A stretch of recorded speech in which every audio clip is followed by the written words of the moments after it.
Safelika, naona num safelika. Tezava miafina amin'ny fiainako, naona tsy mety lafatra isika roa. Tomanjavozavo tsy akintsony antony, misingevaeva tsy hita ny fotony. Raha ny fitiavako feno efa mahenika, indrisy ny semba ireo mpisafelika. Zaho koa nefa sahira saina malala, ny foko miseto tsy hoe tsy te halala.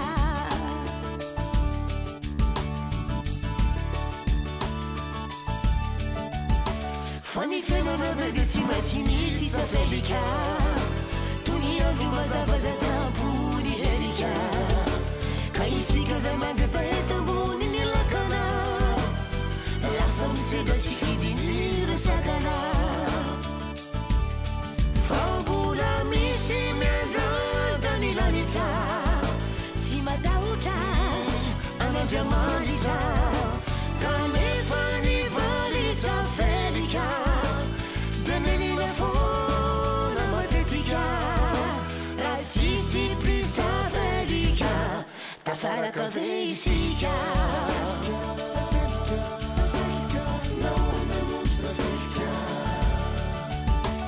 De zava miafina amin'ny fiainako, naonany tsy mety lafatra isika roa. Tomanjavozavo tsy akintsony antony, misingevaeva tsy hita ny fotony.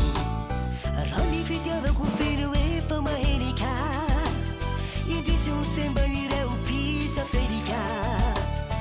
Zaho koa nefa sahira saina malala, ny foko miseto tsy hoe tsy te halala. Fa ny fiainana ve dia tsy maintsy misy safelika, toy ny andro mazava zay tambony herika.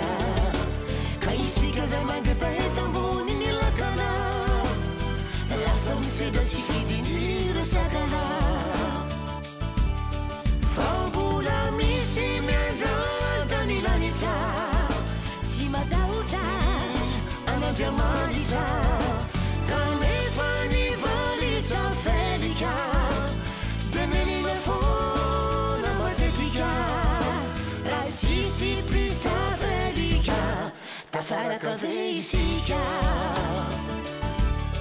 Fa mbola misy miandrandra ny lanitra, tsy matahotra an'Andriamanitra. Kanefa ny valitsa felika, dia nenina foana matetika. Raha sisy prisa felika, tafaraka ve isika?